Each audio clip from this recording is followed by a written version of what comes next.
I was rear-ended by somebody going 55 or so miles an hour.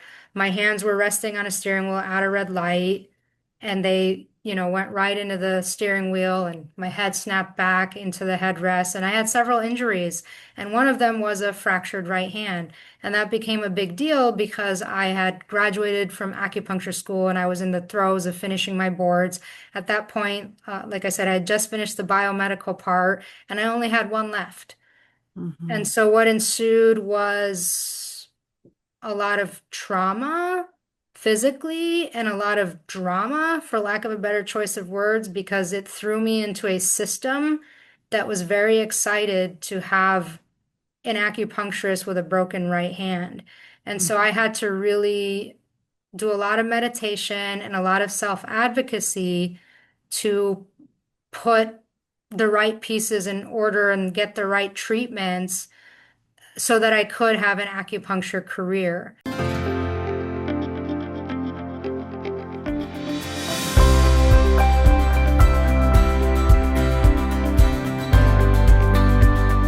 What if the best chapter of your life hasn't even begun yet?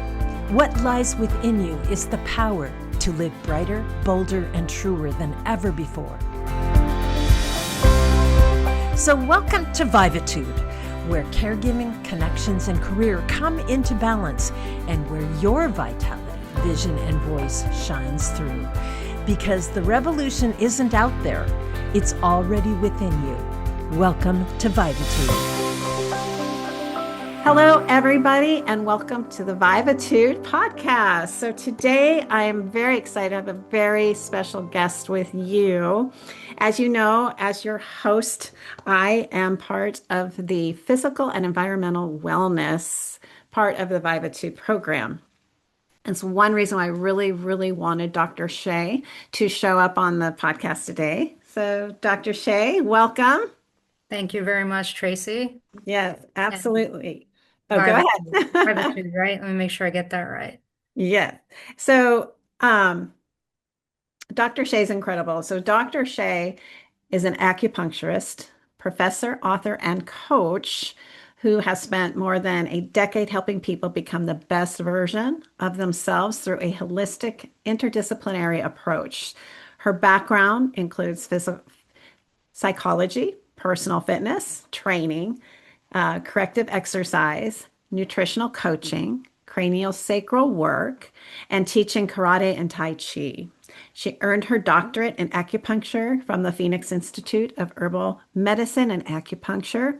She's completed over 3,000 hours of clinical and didactic training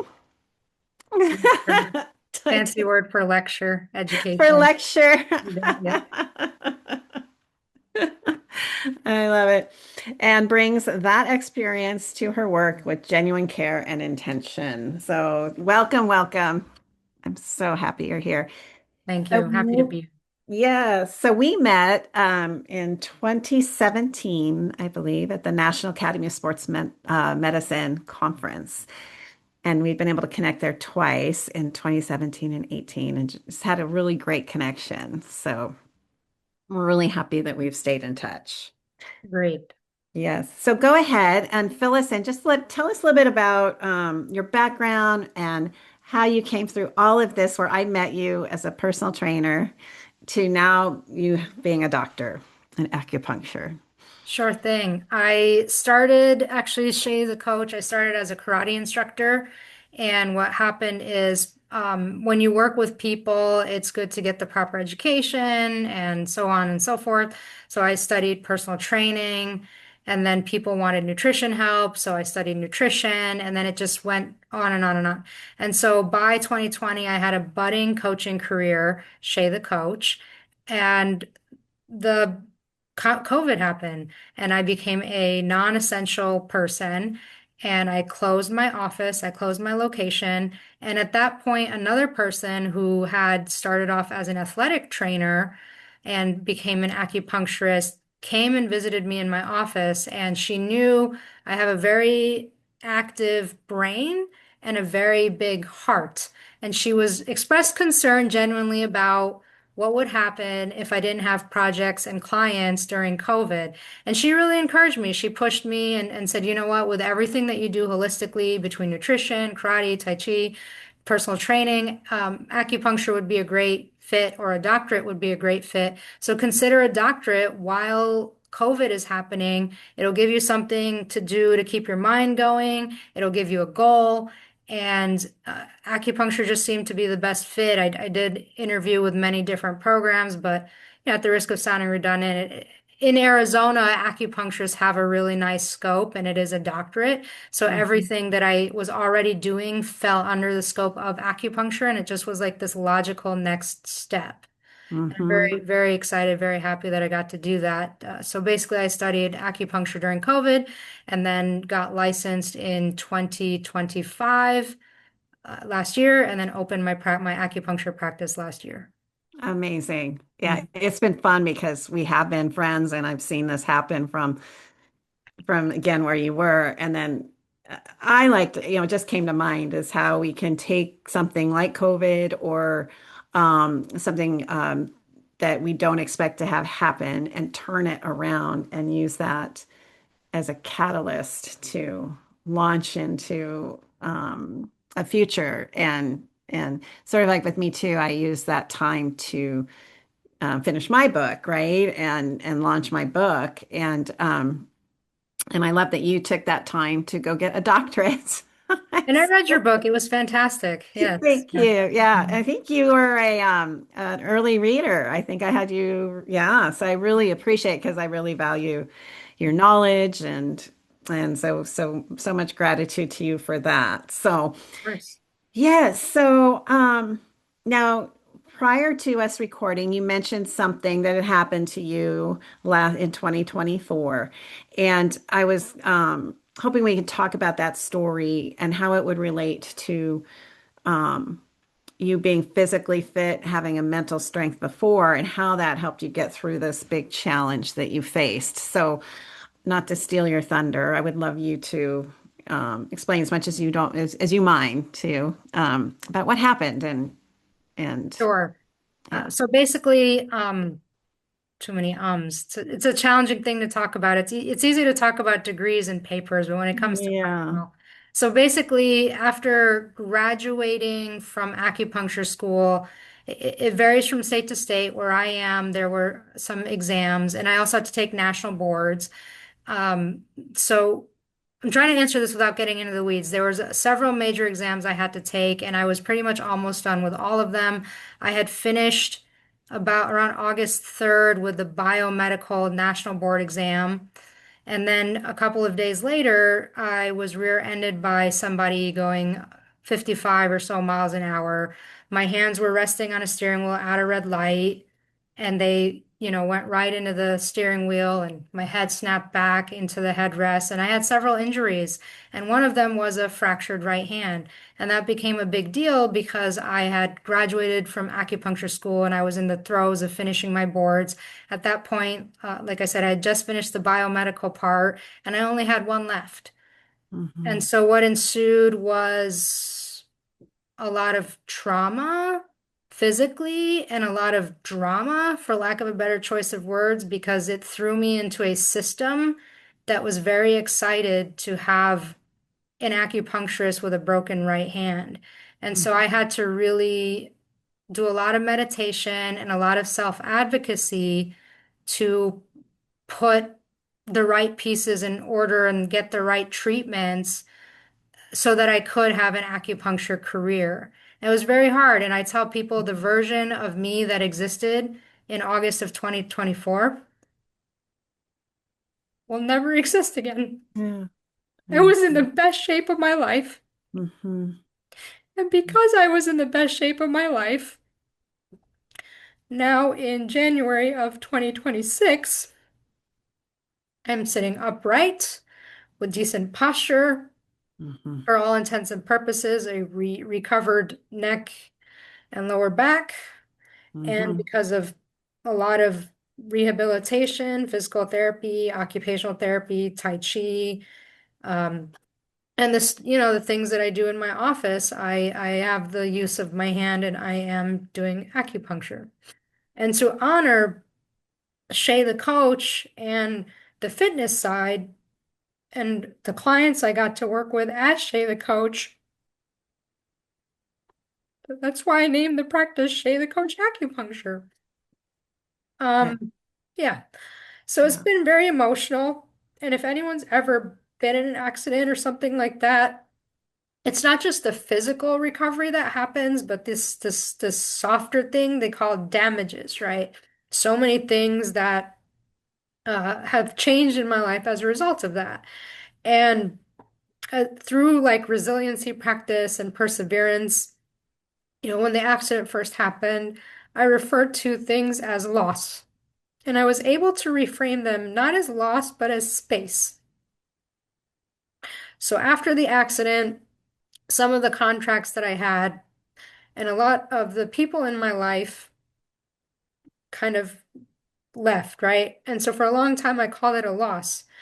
And through the practice of resilience, perseverance, and physical rehabilitation, getting my own acupuncture, I was like, this has created space in my life.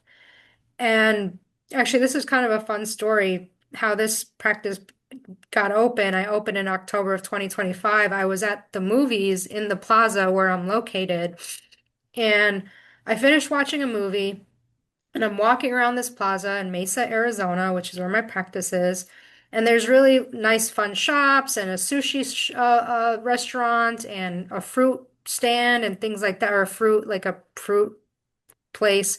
And so I'm walking down, and then there's a improv comedy theater, and I hear a lot of laughter coming from it. And I walk in through the side door and I watch improv comedy. And they said, stay, right? And I started telling them a little bit of my story. And they said, think about taking Improv 101. So I did. I signed up for an improv class. And then right next door, they had places that they were renting for places they were leasing. And I just signed the lease. The perfectionism kind of went through the door. Excuse me while I get a tissue. You are And then- Go entitled to ahead. your tissue. Yeah. So with all the space that was created, I opened a practice, and now I do improv comedy next door. I'm now in Improv Comedy 102.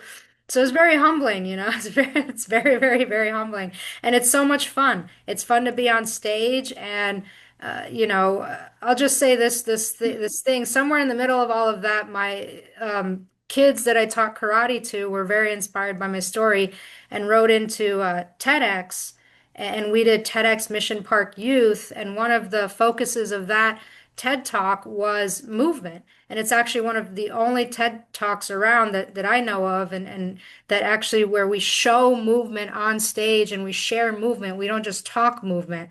And so I did one on Tensho, which means revolving hands. And you can look that up too, little shameless plug. But so it was neat because why that's relevant is going back to that resilience, that perseverance, and being healthy and physical is I spent the better part of 2025 doing Tai Chi, doing meditation, going to two physical therapy sessions a week, going to two occupational therapy sessions a week, and several other treatments, and then doing a very strong home program. And I did that TEDx in March of 2025, barely being able to stand, barely being able to walk up those stairs. But you talk about your why or like motivation. The fact that two children, one of them was the main, person who wrote in a TEDx I can't talk all the details about it, Yeah, that's fine. but Yes. anyways, I'm going into the weeds with the whole thing. But I was just more motivated to do it for my karate kids and spread that message of like, health through movement. And I keep going back to the words of resilience and perseverance. And one of my friends was like, if you put perseverance in a dictionary, Shay's name and picture would be next to it. So it was a thing that happened, and I'm still recovering from it on many different angles. And now I get to help patients recover from it in this office right here where I'm sitting. Yeah, exactly. And that's, yeah, I really appreciate you talking about it and bringing us something that is just still so raw, and you're still right in the middle of it. And I know that there's so many people that are raw and still in the middle of stuff like this and injured or no fault of their own, a car accident. Me, nothing at all like you, but I've had stacks upon injuries, and I'm still in the middle of one with my foot where I can do certain things, but even you see my bike's back here, still hard because where the injury is on my foot, it just can't handle that pressure yet. And so you feel like a sense of loss. You mentioned that, Shay, the coach from back then is gone, in this weird way. We feel like, yeah, that person is not there anymore. However, it opens, if we can look at it, opens space. You brought that up. It opens some space, maybe something slightly different, or, what could that be? And now you're talking about movement and you're doing improv. I mean, who would have thought that? And so as far as, when we all have something happen to us, is that you mentioned mindset, you know, um, and perseverance is just so important, right? And I think too, you had moments, and correct me if I'm wrong, where you just probably were like, I don't even know what to do with this. And so, Mhm. um, very, um, I don't even know if I have words of how I feel inside, but it's just, I don't know, was it like a day at a time, even sometimes a minute at a time, sometimes a second at a time?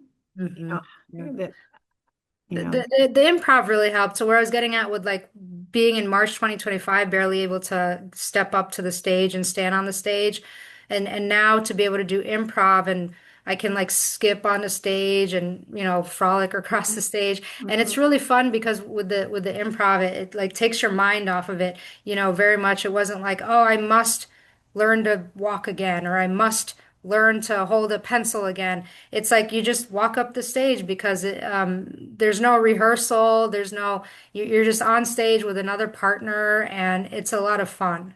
So I decided to also add a little bit of fun and lightness to the I don't like rehabilitation, right? The recovery process from the accident. Mhm. And so once I started playing with it, once I got to a certain amount of recovery, I was able to do the improv and have a little bit of fun with it. Well, I love that idea too. We can become so structured, and I can speak for myself, structured A, B, C, D, E, F, G, 1, 2, 3, 4, 5. And you mentioned bringing fun into it. And I have found if I make it a game, if I have fun with it, I'm not a perfectionist about it. Still do what I need to do, but I release maybe too the outcome. And would you say like being in the moment? You're in the moment?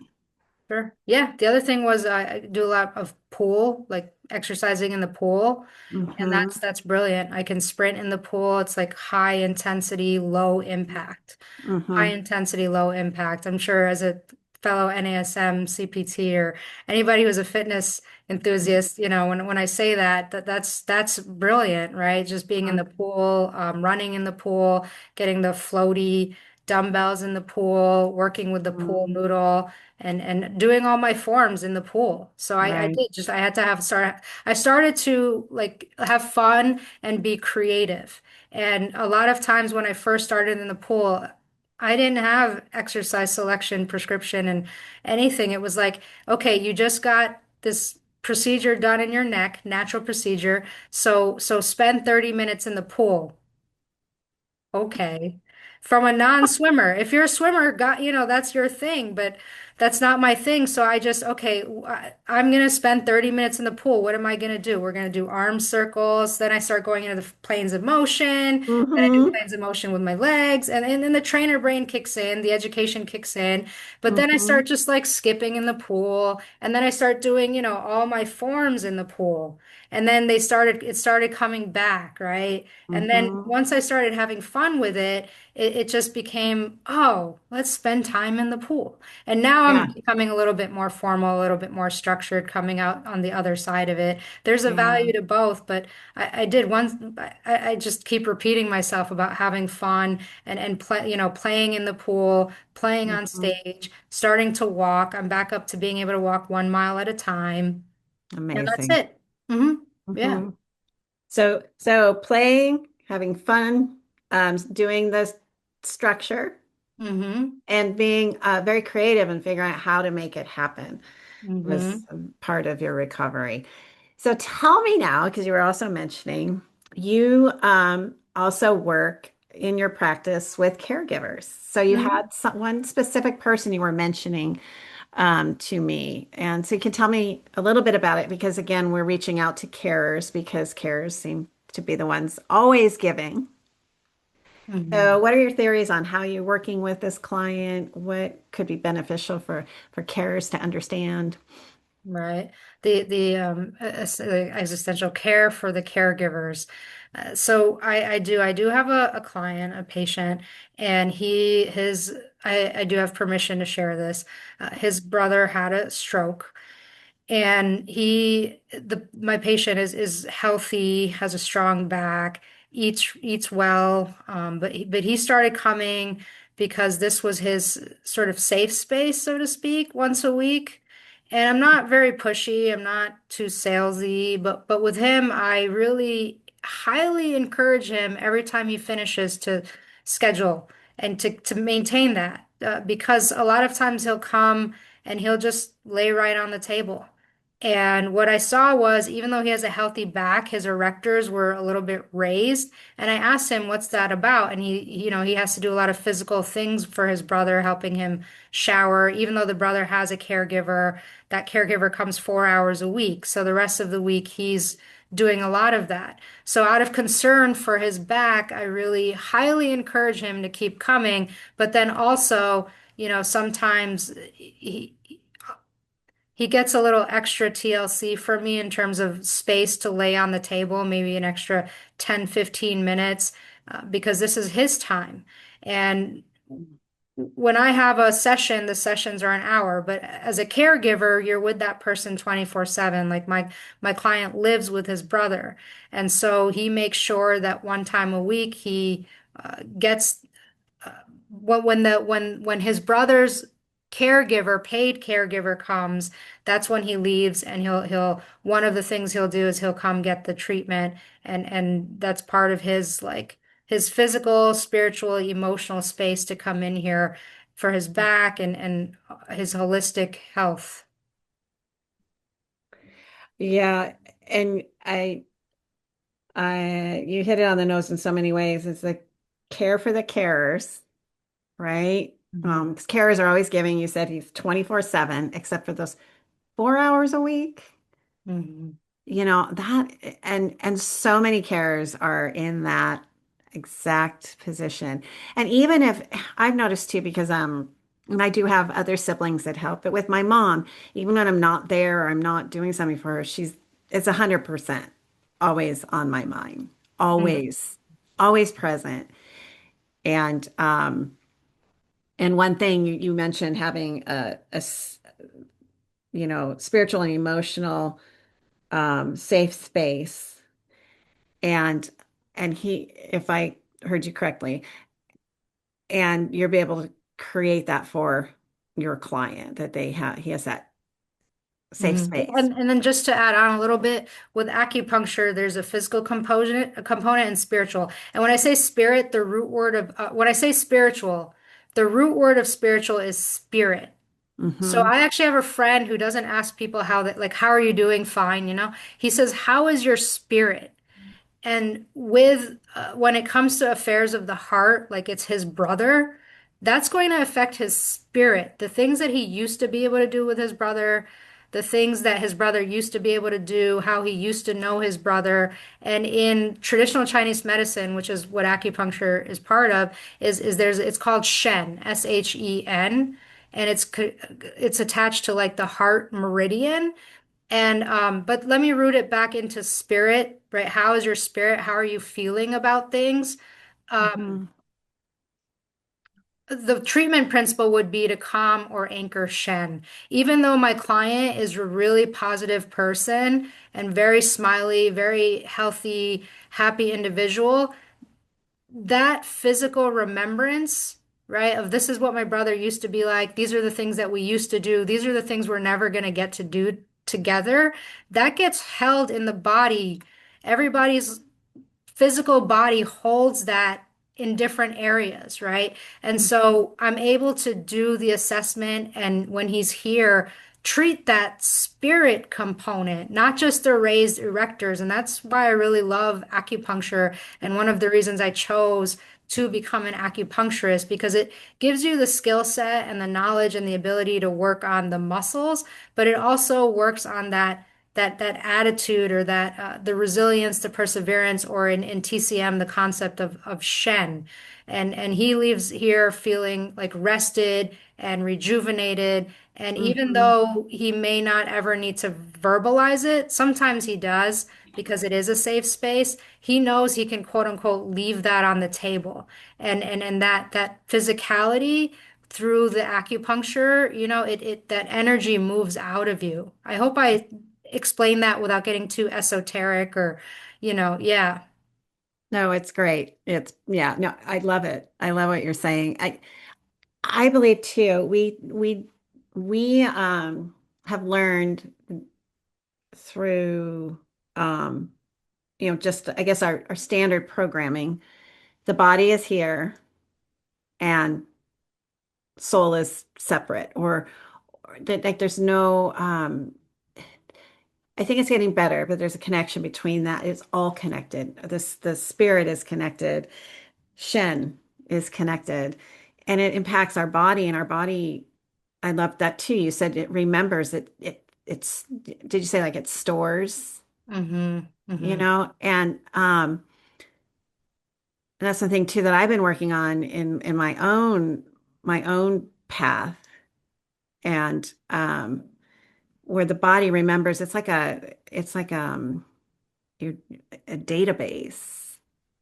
And Sure. I'll fine tune that a specific even body movement will remind me of something. It's so interesting. And being able to release um and like you said, leave things on the table and feel refreshed and anew.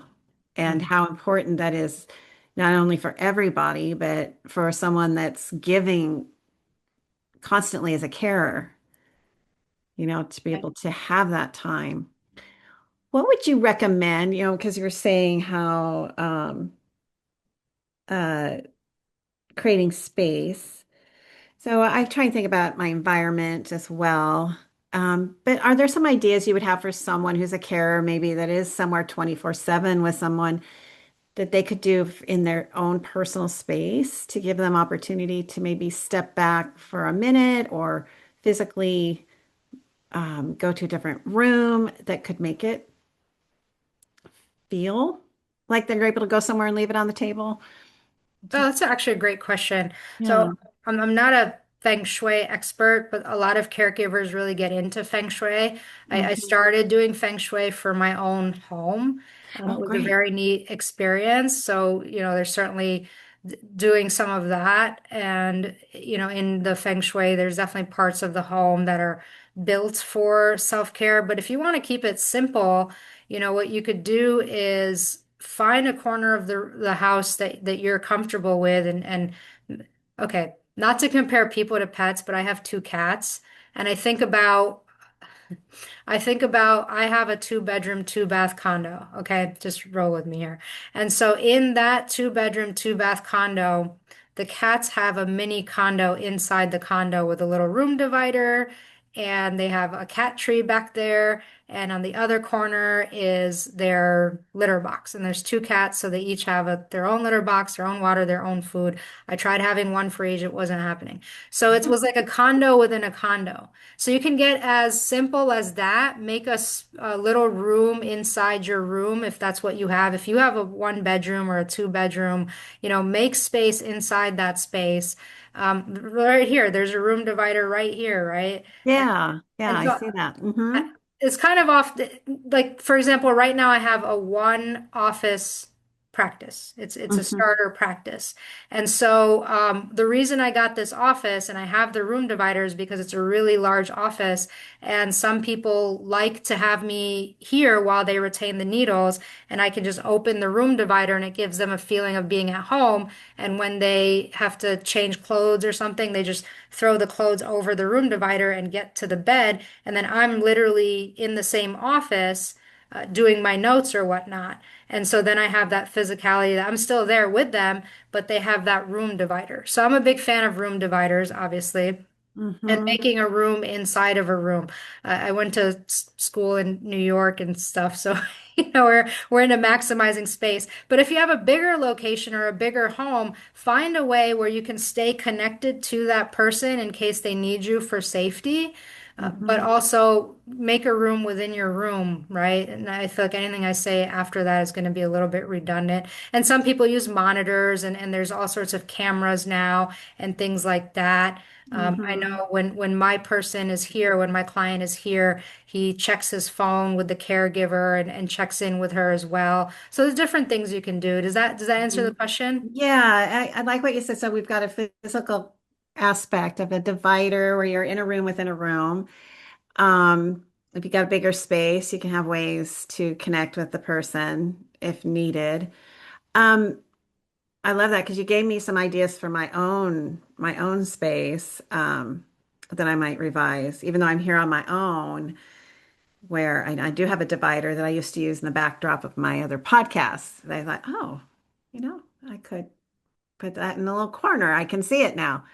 And I think my cat even might like her little, maybe a little condo that I have not, she's got her little heated bed. But yeah, I love that.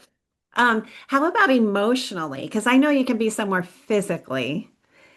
And what I was saying too, like yeah, I'm always 24/7. I always feel my mom and all of that. And it's very hard to release that concern or even sometimes I feel like I should be there 24/7, even though I don't need to be. So what do you think about somebody that is a carer and they want to take that moment to go to their space? And how can they allow themselves to be in that space at that Sure. time? You can visualize, either a white bubble or a little sort of curtain between you and the other person. But let me elaborate a little bit.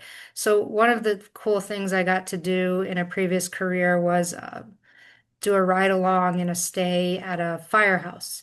So I got to be at this firehouse and kind of see how firemen and women, fire people operate.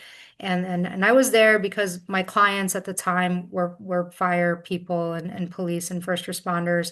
So let's go there and see the level of stress they're under, the level of pressure they're in. And so I got to interview the fire captain and he told me one of the hardest things he ever dealt with was drowning children and going into burning buildings and saving people, right? And he told me one of the best things that he ever figured out for himself, he passes it on to his own first responders, that is to say to himself in his mind, this is an emergency, but it's not my emergency. So it puts an emotional boundary. This Oh, is an wow. emergency, but it's not my emergency. And I've held on to that for over, 10 years ago, I had that ride along. And so I even do that here. You could put 2 feet on the ground and you talk to yourself, this is an emergency, but not my emergency, right? And then there's, of Mhm. course, you can get as deep as that, or you can get as simple as, hey, if you're in a plane, you want to put the mask on yourself, the oxygen mask on yourself before you put it on the next person. So just things Mhm. to explore and practice and see what Mhm. fits for you. Yeah. Right. So that and it's funny because I'm having this personally a challenge like, okay, it's emergency, but it's not my emergency. And my brain fights. It's interesting. What I'm going through is this little, but it is. You're responsible, and it should be your emergency, and I know that that's a bit of a trigger I'm learning, just by you saying that, and I've heard that, oxygen on you first and that, and I feel like there's still this thing inside, that and it might just be the years of of caring. And so for anybody that's listening to Dr. Shay, Coach Shay, and you have that same reaction, it's okay because it's like this underlying things that we can practice and learn that one thing that helps me too is I like to say, I'm okay in this space. I'm okay. And it's okay for me to take 5 minutes, maybe that giving permission to take the Hmm. time. The emotional permission. Yeah. Yeah, I'm Go ahead. trying hard to not go into coaching mode and No, who go. says who says that you should feel that, I heard the words Coach me, when coach you're me. well, you're a coach, if I you know, but coaches need coaches. So, this is very, yes, and I was going to say I also got acupuncture as part of my my recovery from the car accident. But yeah. Yeah, go well, ahead, coach me for a few minutes. We got time. It's just, I mean, what I heard from you was, I heard from you, I should feel like this, right? And so as a coach, you're probably like, you're shooting on yourself, right? So what's mhm. that about? Where does that come from? And how Yep. does that belief serve you?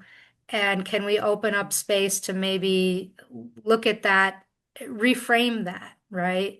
So Hmm. different angles, you can get curious about that statement. Like, where did that statement come from? And how is that statement serving you, if at all? And can you rework it so it does serve you? Should you really feel that way? Right.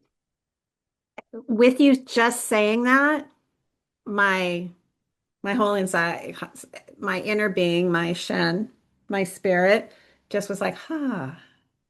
Because it's such a habit. And maybe we talk about that. We have a habit of not taking, maybe it's a habit of not taking care of ourselves or a habit of not really allowing, you were so observant.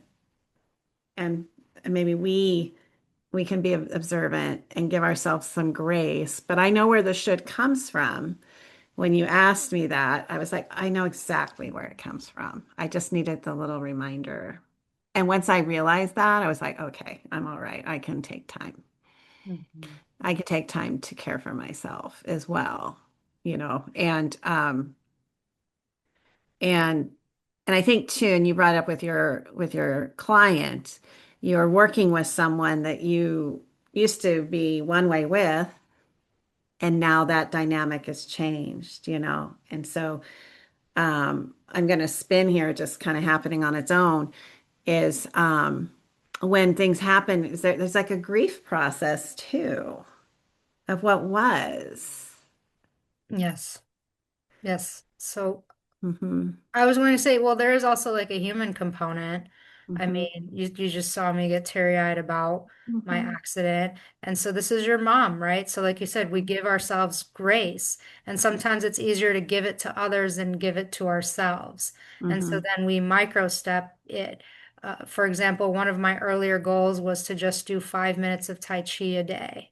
Just 5 minutes, like Tai Chi walking. So maybe, this is brief. Brief coaching, right? Is we all know SMART, and if we don't, specific, measurable, attainable, reachable, time bound, right? So if you could make a specific goal around the replay of concern with mom, maybe 1 minute at a time, 1 minute a day, I will put my hand in my belly and feel it rise and fall. That's one of my favorite ones because wherever your hands go, that's where your attention go. I used to teach belly breathing. Oh, send your breath to your belly. Well, unless you've got a base for that, well, how do you do that? You just put your hand on your belly and feel it rise and fall. And by default, the physiology of the body is going to send your breath down there. All So right, everybody, let's do it with Coach Shay here. Okay, let's do it. okay, so we Set us want up. to put 2 feet on the floor if possible. If not, just sit up comfortably, not too slouchy, not too erect, just just nice and comfortable. And put two hands on your belly and just feel it rise and fall. And I'll be quiet for several seconds. And then if we were in person, well, Tracy's here, so I'll say check in with me and how did that feel? So, and you can take a soft gaze to the floor. You can just close your eyes, whatever's more comfortable. And just calmly feel your belly rise and fall. So interesting, because I used to breathe in my chest. So this may feel different if you're used to raising your breathing up and down. It's moving that breath to the belly. Mm-hmm. Okay. Do you recommend like a count or This is very, is this challenging for you? no, I just wanting to You just know want, if you're just doing your job. somebody else No, might. well, yeah, okay, so you can set a timer. So if the SMART goal is for 1 minute, I was thinking, okay, maybe I should set a timer for 1 minute, but we're on a live podcast. I don't know if our audience wants a minute of silence. So you can count Mhm. to 10 for the sake of this one. Just feel your belly rise and fall, just count to 10. Great. And I instantly went into just a slower breath, nice and easy. One, one. I guess I felt like I was a little rocky feeling, just nice and easy. And So And perfect. when you're counting your breath and feeling your belly rise and fall, it's distracting your brain from thinking Hmm. about, right? What's the worst way to tell someone don't touch the hot stove is by saying don't touch the hot stove. Don't think of the elephant. Well, you're going to think of the elephant. Don't think Yeah. of the person you love and you're taking care of. Don't think of the version of Shay that's never going to be. Hmm. Put your hand on your belly and feel it rise and fall and count to 10. And I can't tell you how many I used to have sofa Sundays after all of those treatments and whatnot. And I would lay on my sofa and put my hands on my belly and feel it rise and fall and feel it rise and fall. Like training yourself to get back into that rest and digest, calm, parasympathetic breath without being like, oh, now I'm going to train myself to be in rest and digest, parasympathetic breath. Who does like but you just put your hands on your belly and feel it rise and fall. Right? So you can go as deep as the physiology or you can keep it as simple. And there were days Yeah. on Sundays where my friends would call me and Shay's on the sofa and it's sofa Sunday and Mhm. we're watching what we're watching and putting the hand on the belly and feeling it rise and fall. And what's Yep. neat about this is you can do it before you eat, you can do it after you eat, and you felt the difference, right? Just in the 5, 10 breaths Yep. that we took. Yep. Hmm. I like the idea too, and it's something I'll tell my clients and I do for myself just to give myself so my brain doesn't worry how long we're doing something. Say if I want to do it for 5 minutes. I will set a timer because it lets my brain relax about the time. Otherwise, my brain's like, has it been a minute yet? Has it been two? We should look. Did I really set the clock? I mean, it'll go all over the place, right? And so if you set the timer, and I'll even double check before I start, I'll be like, okay, I'm setting a timer, and then I don't have to worry. And you had said too, if you could just do 1 minute, of something, Tai Chi, right? You were just gonna give yourself 1 or 5 minutes. That's those little gifts are like the starting point. And my thought is to finding a practice to take care of yourself. Exactly, Yeah. exactly. So you tied it back to I wanted to finish the SMART, like specific, it's a minute, it's measurable. Did you do it? The bell rings off. Is it attainable? If a minute's too much to 10 seconds, is it Mhm. reachable? Is it time bound? But so yes to all of those, right? But the other thing is you were saying you could set a timer on your phone or your clock. If you're a visual person, for those of you who are listening or watching, you can also get one of those hourglasses with the sand. And you can just Oh, a 5 minute with the sand or a one and minute, watch the and so sand. you can just watch the sand. I Hmm. like that. Hmm. Yeah. But if you have a cat, make sure you put it in the middle of your table Oh gosh. or a dog. We love our fur babies, but Yeah.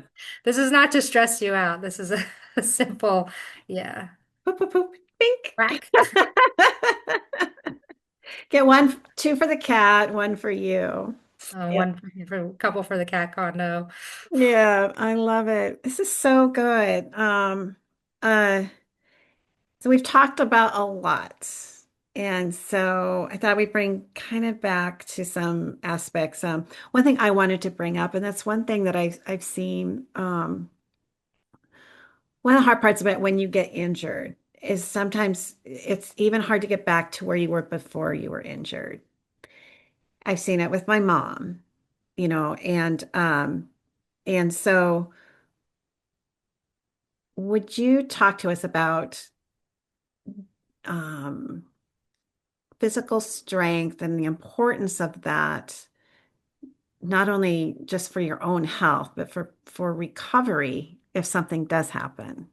I hope that makes sense. Like the stronger you are and more mobile you are to begin with, if something happens, the ability for the body to recover, do you find it to Right. be better? I mean, Sure. that's still Right. hard, or what are your thoughts around that? Sure. So like pre-accident, I was in the best shape of my life, right? Right. And so that was beneficial. Hmm. And I do believe in the power of strength and strength training and having a strong body Hmm. so that if that does happen, then your ability to come back is there, right? So resilience is the ability to come back to your shape or form in a certain time period. That's like the technical thing, Hmm. barring finances and resources and human error and things like that.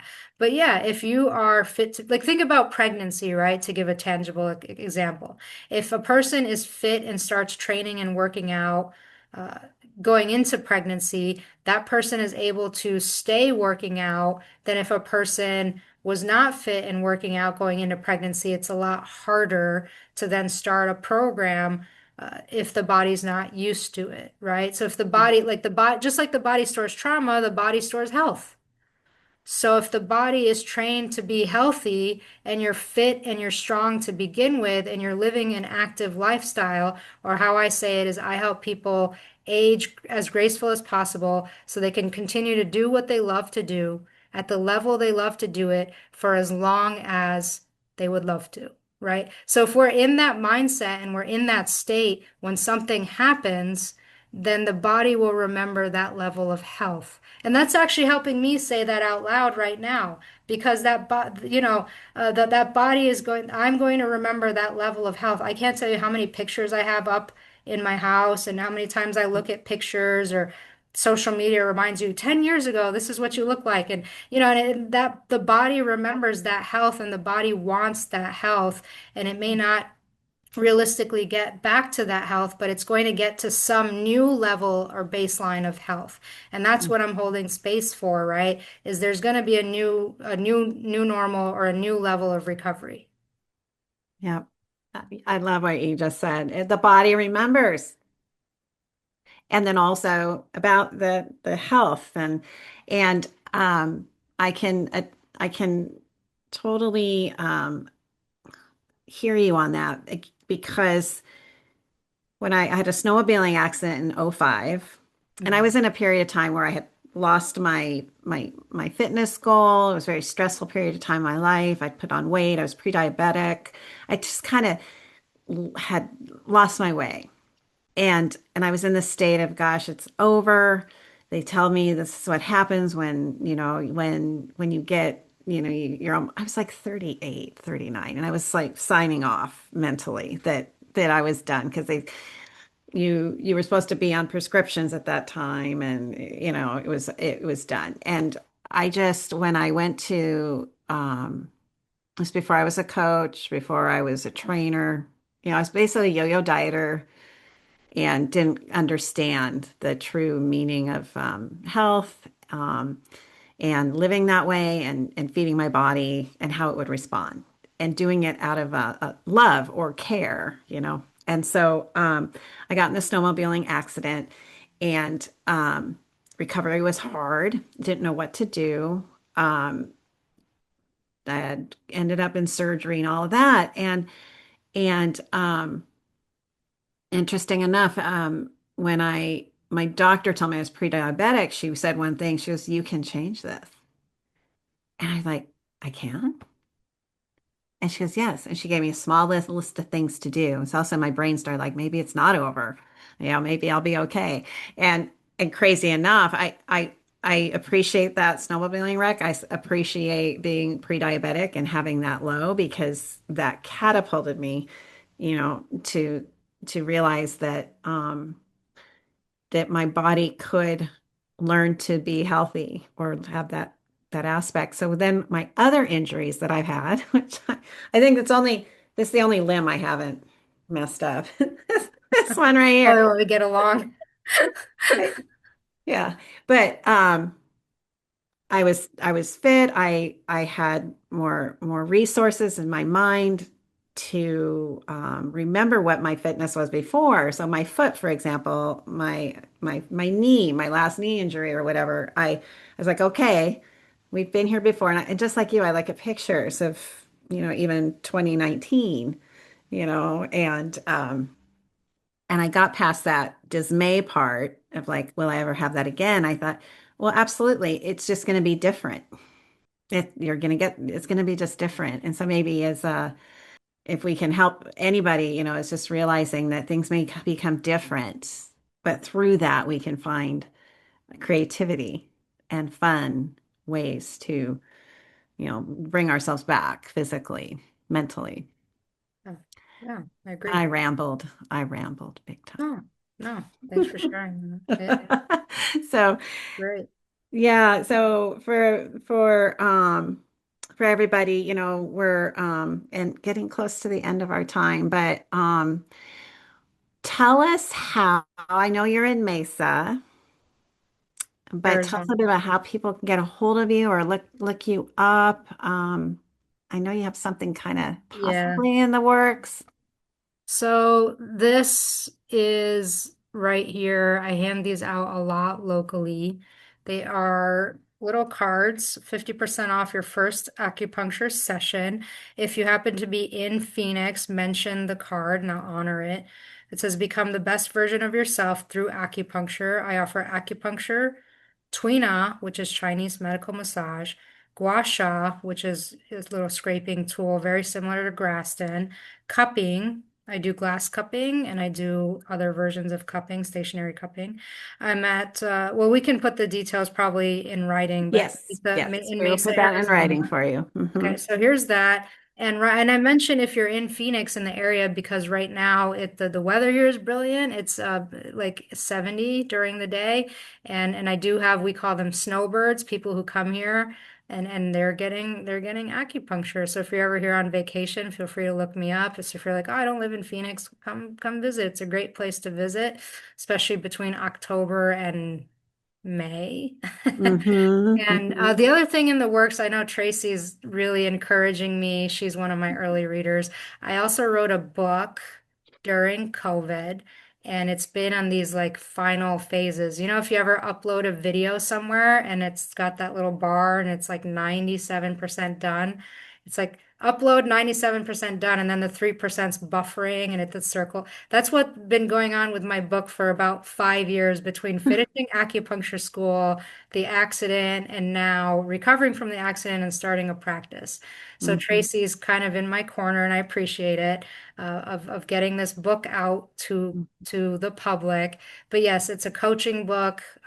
It has a lot of these techniques in there and more, and it's in the works. And I just need to maybe make a SMART goal or two Yeah. around getting it published and out there. So maybe this will be a reason for Tracy and I to stay in touch, getting We will more. stay in touch anyway, but Yeah, that's yes, true. That's true. Sorry, sorry, sorry. but if more in touch just to get that book done. Yeah, it's an incredible book. So, yeah, if any of you have friends in Mesa, Phoenix area, or if you're snowbirds, yeah, definitely go meet Coach Shay, Dr. Shay, and yeah, I've just been so blessed knowing you, and I'm so glad we met at the National Academy of Sports Medicine conference. And yeah, it's and I invaluable information today. I'm just so grateful to have you on the show.